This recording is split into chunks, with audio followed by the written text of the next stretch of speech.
Hello friends, welcome to Anurag's basic computer.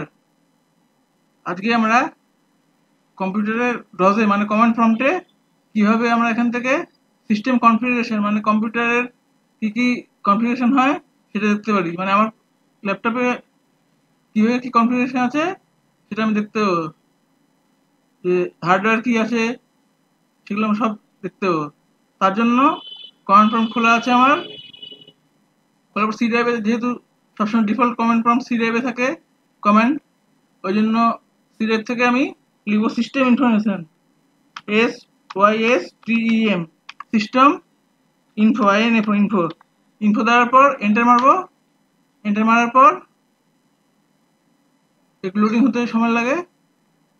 Loading হয়ে যে এখানে যা ইন্টারফেসটা আসলো, এখানে সব আমার দেখাচ্ছে OS name, host name, version, OS manufacturer, OS configuration, OS build type, register owner, এখান থেকে আমরা দেখতে পাই।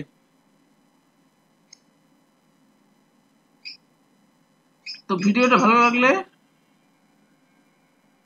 শেয়ার, সাবস্ক্রাইব এবং লাইক করবেন অবশ্যই। Thank you.